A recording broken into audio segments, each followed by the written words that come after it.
Welcome to my channel. In the video, previous video electric field continuation பார்க்க போறோம். So electric field due to continuous charge distribution. So we know that the electric charge is quantized microscopically. Q is equal to Ne. Then the E is equal to K into Q by R squared into R cap. That expression is valid for the point charges. While dealing with the electric field due to charged sphere or a charged wire, etc., it is very difficult to look at individual charges in these charged bodies.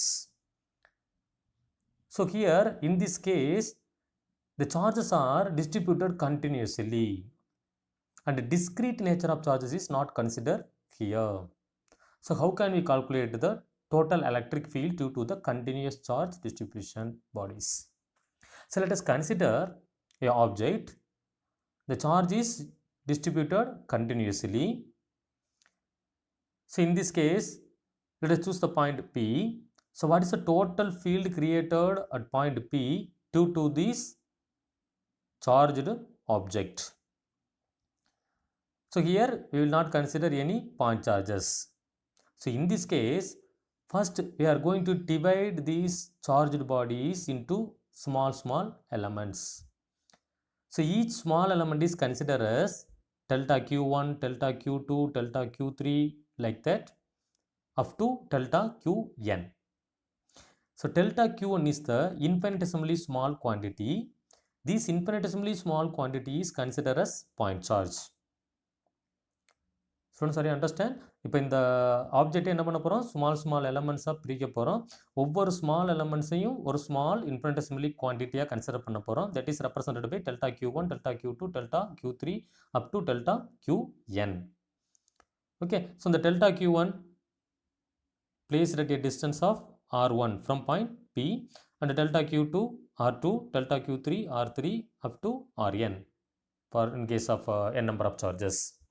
So let us consider electric field at point P due to these delta Q1 along this direction, that is represented by delta E1. Then electric field due to delta Q2 along this direction, that is represented by delta E2. Similarly for delta Q3 along this direction, delta E3.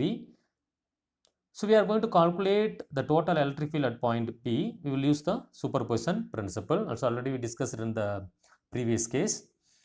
So total electric field at point P due to this collection of charges, which is equal to in all the point charges equation, the term K is common. So 1/4 epsilon naught is common. Take it in outside.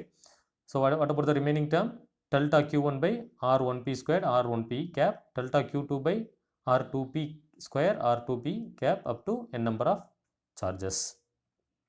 So in general, we will write K into summation of I is equal to 1 to n delta Qi divided by Rip square Rip vector. So Rip is the distance between a point P and the position of the object charged bodies, and Rip vector gap is the unit vector that will mention the directions. Okay, so this is an infinitesimally small quantity.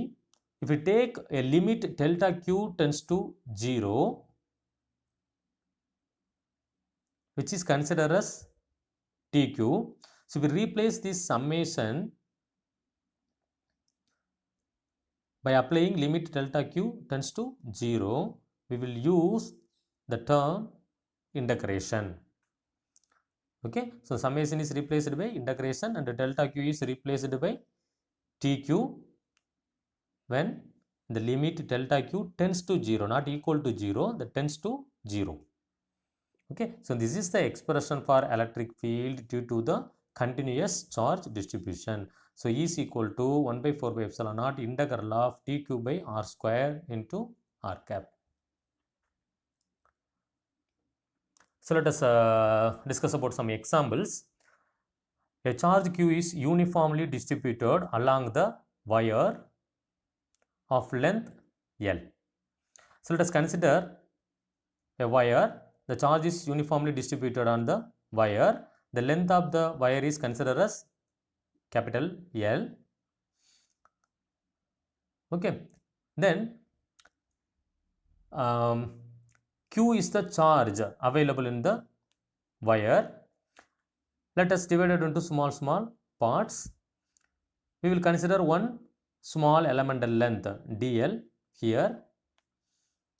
The charge available on the small elemental length, which is considered as dq. Okay. Then we will introduce the term lambda. So lambda means this is a charge density. So in the case of wire, this is linear charge density. So charge density means the total number of charges available per unit length. So lambda is equal to Q by L. In case of this small element dl, lambda is equal to dq by dl. So dq is equal to lambda into dl. Let us choose the point P at a distance of r from the a small elemental length dl. So what about the electric field created at point P due to this charged wire? Okay. If it is a small elemental length, simply you will use 1 by 4 by epsilon naught lambda dl by r squared into r cap. In the case of a total wire, electric field due to the total wire, E is equal to 1 by 4 by epsilon naught integral of here dq by r squared into r cap. Actually here the dq is equal to lambda dl. You know that this is the equation, general expression. So instead of dq, we substitute lambda dl by r squared into r cap. So lambda is a constant linear charge density. We take it in outside the integral. So lambda divided by 4 by epsilon naught integral of dl by r squared into r cap. Understand, the unit of linear charge density is here charge per length. So unit of charge is coulomb, per length meter. So coulomb per meter, otherwise coulomb meter minus 1. So second example, charge Q is uniformly distributed on a surface of area A. Let us choose the plane surface of area capital A. Let us consider a charge available on the surface, which is capital Q. The surface charge density is defined as the total charge per unit area of cross section. So sigma is equal to Q by A. The unit of surface charge density is for charge coulomb for area meter square. So coulomb per meter square. Otherwise coulomb meter minus 2. Then from this plane of area of cross section A, let us choose a small infinitesimally quantity dA. Okay. Then the charge available under small infinitesimally quantity is dq. So dq is equal to sigma into dA. Students, இந்த இடத்துல நீங்க small a அப்படின்னு consider பண்ணிக்கிறங்க. This is a correction. Okay. Total surface area is capital A and the small infinitesimally quantity, let us consider dA, small a. Okay. So dq is equal to sigma into dA. Let us choose the point P at a distance of r from the plane. So the electric field at point P due to the plane surface, which is equal to 1 by 4 by epsilon naught integral sigma dA divided by r squared into r cap, which is equal to, the sigma is a constant term. We take this term into outside the integral. So 1 by 4 by epsilon naught sigma integral of dA by r squared into r cap. The charge Q is uniformly distributed in a volume V. Let us consider an object of volume capital V. The charge of this object is capital Q. Then what about the volume charge density in this case? So volume charge density, which is represented by rho. So rho is equal to amount of charges per unit volume. So amount of charges available in this object is Q. The volume of the object is V. So rho is equal to Q by V. The unit of volume charge density is coulomb per volume meter cube. So coulomb per meter cube. Otherwise coulomb meter minus 3. Then we have to consider a small infinitesimally quantity dq. So the dq value is equal to rho into dV. For this small element possess the volume dV. So dq is equal to here rho into dV. Here there is a correction, rho into dV. So dq is equal to rho into dV. Let us choose the point P at a distance of r from the small infinitesimally quantity. Then we have to write the total field at point due to this infinitesimally small quantity. Then we will write the field due to the charged object of volume V. So E is equal to 1 by 4 by epsilon naught integral rho dV by r squared into r cap, which is equal to 1 by 4 by epsilon naught rho into integral of dV by r squared into r cap. So electric field lines. Electric field vectors are visualized by the concept of electric field lines. இப்போ நம்ம ஒரு point charges எடுத்துக்கிட்டோம்னா நமக்கு தெரியும் each and every point charges created the field around it. இப்போ அந்த ஃபீல்டை நம்ம எப்படி ரெப்ரசன்ட் பண்ணுறது அப்படின்னு கேட்டோம்னா we will draw the lines, a set of continuous lines from the point charge. That is called the electric field lines. Actually, this is the imaginary lines drawn from the point charge in the surrounding space. Okay. So, electric field lines are the set of continuous lines which are the visual representation of the electric field in some regions of space. இதை சுற்றி நம்ம draw பண்ணக்கூடிய geometrical representations, that means the imaginary lines drawn from one point charges are called electric field lines. So what are the properties of electric field lines? Otherwise will say that rules are followed while drawing electric field lines for charges. So there are five properties are there. The first one is electric field lines starts from positive charge and end at negative charges or at infinity. Students, correctly you can understand this point. According to the Faraday, each and every point charges created the field. We know that. If it is a positive charge, the field is directed away. If it is a negative charge, the field is directed towards. So we will say that the electric field line starts from positive charges, end at negative charges. Are you understand? Electric field lines starts from positive charges, end at negative charges. இப்போ இது எப்படி அப்படின்னு கேட்டோம்னா நம்ம lower கிளாஸில் படிச்சிருப்போம். ஒரு magnet எடுத்துக்கிறோம் அப்படின்னா இது this a power magnet. It consist of north pole and the south pole.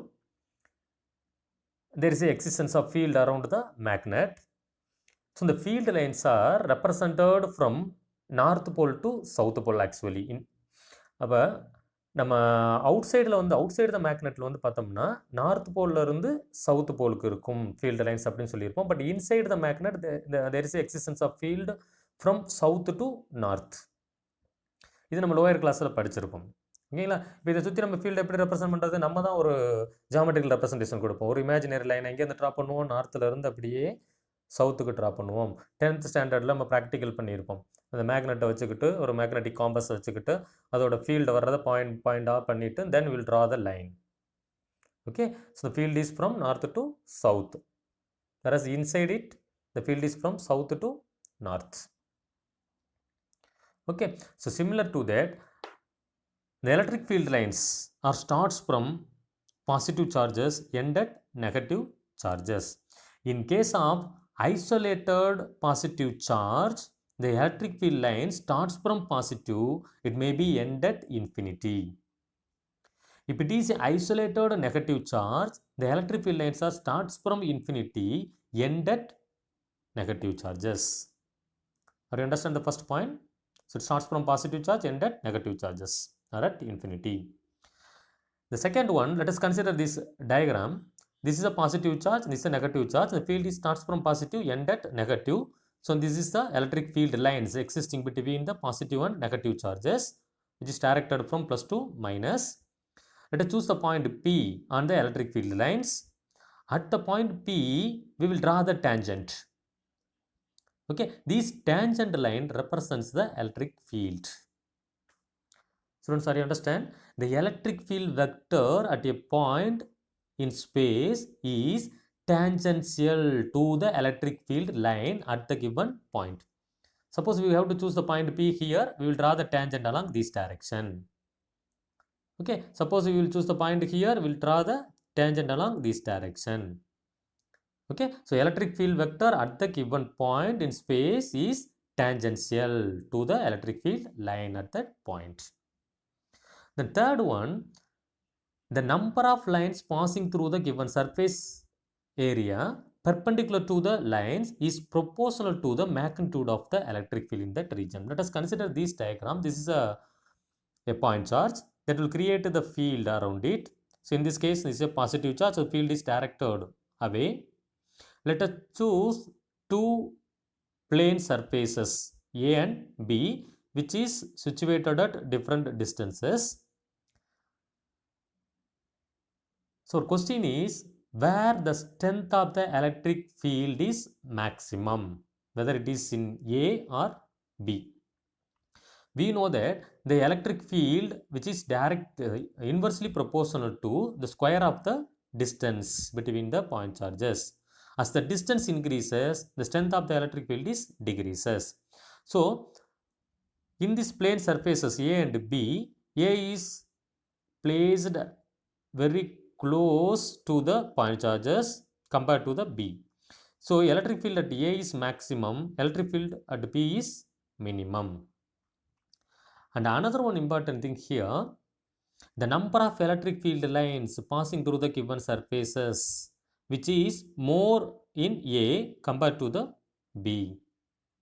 So correctly you can understand, the strength of the electric field at A is more, the number of electric field lines which is also more. Whereas B, the strength of the electric field is less, the number of electric field lines also less in the surface B. So as the distance increases, the magnitude of electric field is decreases. Then this is an important point. They will ask this question in conceptual side. No two electric field lines intersect each other. Otherwise, simply we say that two electric field lines are never intersect each other. Suppose we have to consider this. This is a one electric field lines. This is another one electric field lines. If it is intersect with each other at a point P, if we place any charge at the point P here, point charge, that point charge moves in two different directions at the same time, which is practically not possible. அதாவது ஒரு single charge வந்து at a டைமில் ரெண்டு டைரக்ஷனில் move ஆகிறது வந்து பாசிபிளே கிடையாது. Okay, so we will say that the two electric field lines are never intersect each other. So this is an important question. They will ask the question, why two electric field lines are never intersect each other? Otherwise, no two electric field lines are intersect each other. Why? So we will mention these 2 points. At last, the number of electric field lines that emanate from the positive charge or end at negative charge is directly proportional to the magnitude of the charges. இப்போ இது வந்து ஒரு simple concept. இப்போ இங்கே ஒரு point charges எடுத்துக்கிட்டோம் Q அப்படின்னா இதோட மேக்னிடியூட் வந்து 1. So depend upon the magnitude of the charges that will create the electric field and the electric field lines. இப்போ இந்த ரெண்டு சிச்சுவேஷன் எடுத்துக்கலாம். இங்கே plus Q, how many number of lines are there? This is small representation. 1, 2, 3, 4, 5, 6, 7, 8. So if it is a 1Q, total number of lines are 8. At the same time, you consider here is a negative charge. So field is towards, but the magnitude of charge is 2. Already I told to you the number of electric field lines is directly proportional to the magnitude of the charges. So consider these two cases, here 8, here 2Q. So what about the number of lines in 2Q? Twice the first one. So 2 into 8, which is equal to 16. So the magnitude of second charge is twice that of the first charge. So the number of electric field lines is directly proportional to the magnitude of the charges. Thank you, students. See you in the next topic.